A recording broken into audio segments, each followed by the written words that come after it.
Good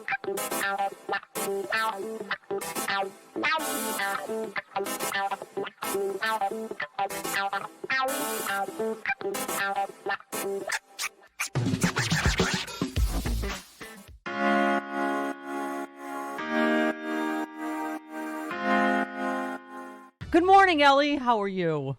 Good morning, Steph. How are you? Well, I see you on TV and follow you on Twitter, so I know how you are. Let's just get right to it. Yeah, look, I'm on the East Coast, right? So, like, out here on the East Coast, we have these things called seasons. Right. And right now it's in the fall season. And that's kind of how my mood is.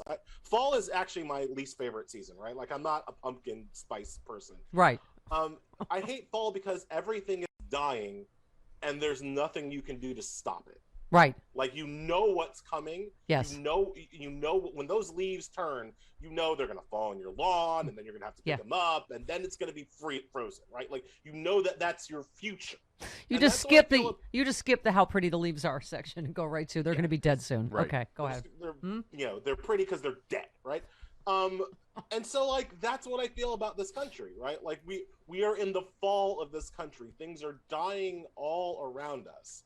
There's some activity, there's some trick-or-treating happening, but like I feel like we're on a path and nobody can stop it. We're not stopping it. We know what's happening and nobody's stopping it.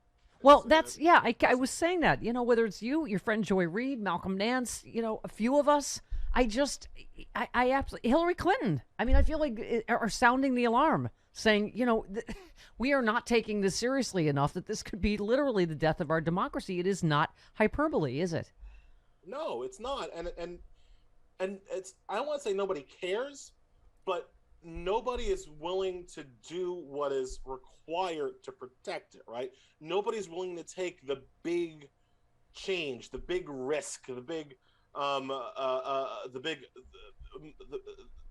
performance to stop what's clearly coming. Everybody wants to be safe. Everybody wants to protect their own institution, protect their own little part of the store. Nobody's putting out the fire. Yeah. And that's where we are. Well, so we just played Chairman Thompson, obviously. We have Chairman Schiff taped this morning. Where do you think we are with this? Because I know that, there was how many stories did I get yesterday, Travis, that, the headline is, threatens, blah, blah, talking about what they are going to do, the January 6th committee. Now, I know we have to wait. Okay, there's due process. The vote is Tuesday in the House. But then what? Do you know what I mean? I think a lot of us are not just impatient, but, what's the word? A little pessimistic about what's going to happen, whether it's Steve Bannon or others. Steve Bannon is in flagrant violation of the law. His argument for not complying with the subpoena, not turning over documents, and not sitting for a deposition is bonkers. Right. There is no legal. There's no legal there.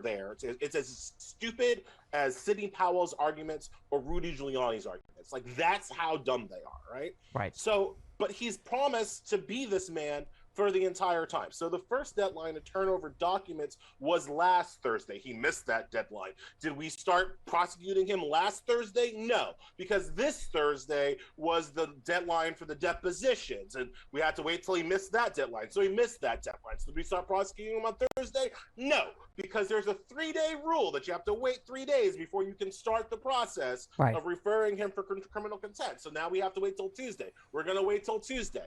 Hopefully we'll get a vote on Tuesday. Hopefully then they'll send that vote to the full House. Hopefully then the full House, so now we're talking about Thursday, Friday next week, right? Then the full House will refer that to Merrick Garland, a man, not known for his speed. And then it will be up to Merrick Garland to decide whether or not to criminally prosecute Steve Bannon for criminal contempt. But look at what I just said. Criminally prosecute. What does that mean? Well, that means there's a trial. So unless Bannon just, decides, oh, actually, Merrick Garland, I'm going to listen to you. No. Then we go to trial. We'll have motion practice. We'll have a jury trial. We'll have to wait for a jury verdict. Then we'll get a jury verdict. Then Steve Bannon will appeal that jury verdict. You see what I'm talking about? Yes. It's going to be long past the midterms before this man is even punished for ignoring the subpoena. Well, and notice, at no point have I said Steve Bannon will actually be forced to turn over the documents and give the testimony about what he knows. Right. Because that's not what criminal contempt does. Criminal contempt is there to punish people who do not abide by the process. It's not to force them to abide by the process. If we were interested in forcing Steve Bannon to do something, and this is what I'm talking about, Steph, this is what I'm talking about, the bold actions needed to protect democracy. If we were interested in forcing Steve Bannon to follow the law, we would hold him in inherent contempt of Congress and put him in jail today. Yeah. That's what you would send the marshals, the sergeant of arms, the marshals, to go to Steve Bannon's house and put him in handcuffs and put him in jail today for inherent contempt of Congress, and then he can sit in jail while he works on his appeal. Well, let's hope they do it. Who was it? Travis, yesterday, Representative Stephanie Murphy said we're going to use all of those tools, marshals, including the marshals. So I hope, it's interesting, Elie. People I respect, AG from she tweeted, be patient with due process. Otherwise, we're going to have a Cosby or a, Oliver North. Like, I get it. And the law is frustrating. I've often said to many of my legal lads and ladies, it's dumb. Justice delayed is justice denied. I don't understand it, how people are. It's what Donald Trump's been doing his whole life, right? Just running out the clock, that you're able to do that. So I do think we have to use every tool in our arsenal. I agree with you on the marshals. But can I back up for a second? Because when you say because they're able to do that, Black people ain't. Thank you. Oh my God! Right? Can I just say what you just said this weekend in White People? A D.C. federal judge has just granted permission for a January 6th defendant to go travel to attend a Pittsburgh Steelers Denver Broncos game. What? Like the different level of justice that we see brought to white citizens who try to overthrow the government versus what we would see from a Black person who tried to steal a candy bar is offensive, and people act like Black people don't notice this, right? Right. We notice. The base of the Democratic Party, notice the ways in which we're being treated unfairly by comparison to the January 6th terrorists or the Steve Bannons of the world. So when we say like the law is slow and we have to respect due process and blah, blah, blah, like why is it always due process for thee but not for me? Well, where Elie was this leaked from, or what? Is Merrick Garland on record? Because apparently he said, he's reticent to put these insurrectionists in jail for a long period of time because it might further radicalize them. I'm like, did you ever hear that during the Black Lives Matter protests? Never. Yes. Right. They never care about radicalizing us. They never care about radicalizing, whoever we're drone striking today. But we're worried about further radicalizing white people who are already white domestic terrorists. Like that's what we're worried about further radicalizing. And it's look, this I was skeptical of Garland from the moment that he was put forward as a potential candidate. I expected this kind of behavior from Merrick Garland. He's always been an institutionalist. He's always been cautious. He's never shown the fire in his belly to go after powerful people. His claim to fame, his prosecutorial claim to fame, was prosecuting Timothy McVeigh, the Oklahoma City bomber. And one of the things that I have tried to get people to understand is that prosecuting the bomber is easy. Prosecuting the guy who actually showed up with a bomb to kill people, that's the easy part. Prosecuting powerful people is the hard part. Prosecuting the people who funded the terrorist attack is the hard part.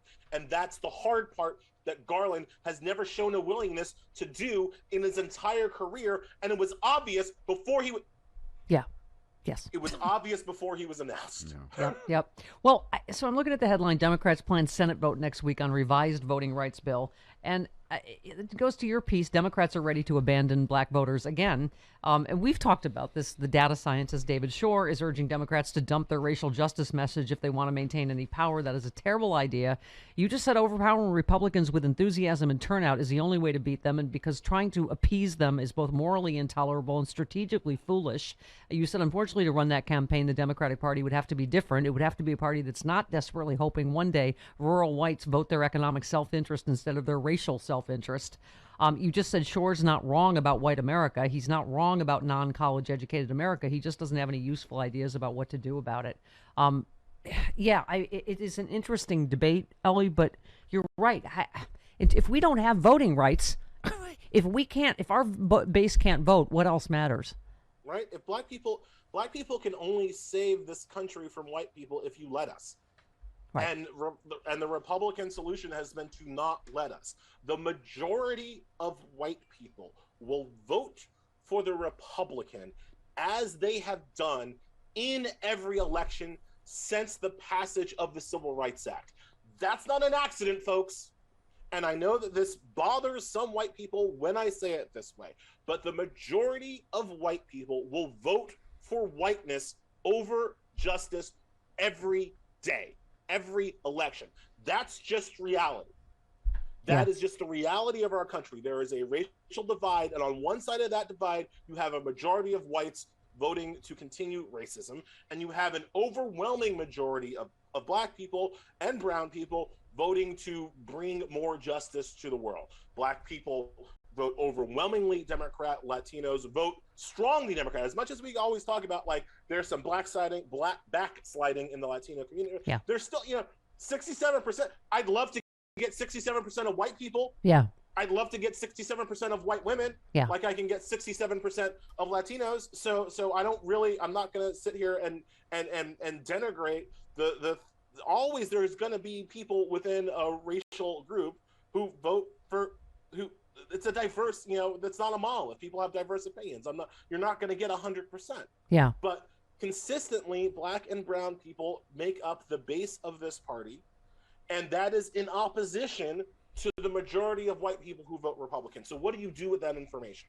Well, centrist Democrats, David Shore, Joe Manchin, Kristen Sinema, Joe Biden, to a very large extent, these people say, oh, no, what you got to do is encourage the racists to maybe come over to your side and show them that even though they're racist, here's some money. And then, like, that's the other way of doing it, the way we won Georgia, is to turn out, motivate, and have black and brown people want to run through a wall to go vote for a Democrat, because that is what Republicans are erecting, walls. And you've got to have people who are willing to stand in that line. Yeah, without water to go vote for you, and I don't see what the Biden administration is doing to make that happen. And this stuff, I've talked about this a little bit. I'm one of those. I've got to go into my community in 2022 or 2024, and try to convince people who don't pay a lot of attention to politics, people who aren't, watching MSNBC every day. Got to convince people to take time out of their busy lives to go vote for these people, right? And when I do that right now, I get dunked on, all right? I get clowned in my community, because I've got people, from my community sending me text messages with just pictures of the Biden administration beating Haitians in the Rio Grande, whipping them in the Rio Grande, being like, told you about them white folks, told you. And what do I say to that? Well, actually, Joe Biden has now banned horses. Like that. That's my argument. I look like a fool when I have to do that, right? And that's the position that the Biden administration puts me and other, and not just, I'm irrelevant, puts black activists, people who are on the ground, trying to get people registered to vote. That's the position that they put us in. We're almost out of time, Elie, but I got to say, I understand how you feel, because it's how I feel on every single. Apparently, we can't have anything from infrastructure to voting rights because of two white people, Joe Manchin and Kristen Sinema. I guess it's all. So the voting rights, Chuck Schumer's going to put it up Wednesday, but this is the legislation crafted by Joe Manchin who says he's going to get Republicans to vote for it, even though, of course, as usual, he's had no success. Even Collins and Murkowski have shown little interest in the bill. So we're going to go through this again. And they're saying Democrats want to show Manchin and Sinema that the only option they have to advance the bill is to change the filibuster rules. Well, I don't think that's going to work either, is it? So, even this watered-down voting rights bill that's done by Joe Manchin, apparently it will get zero Republican support. I mean, yes, right. It's and one of the things about what did they water out? This always I like to play this game. As you pointed out, this is the Joe Manchin voting rights bill. So what did he take out of the bill that was in the For the People Act? All of the ethics stuff. The For the People Act was not just about voting rights. It had various ethical constraints. It forced presidential candidates to release their tax reforms. Yeah. It prevented candidates from giving money to their families. A bunch of stuff. Joe Manchin took all of that out. Yeah. I wonder why. Yeah. Well, it's like he watered down the gun rights thing because, and no Republicans did that either. Okay. We love you, Elie. We went way long because you're Elie Mystal, and we love you so much. All right. Love you, honey. I apologize. All right. No worries. Thanks, okay. Elie. All right. It wasn't happy clappy, but it shouldn't be. No. All right.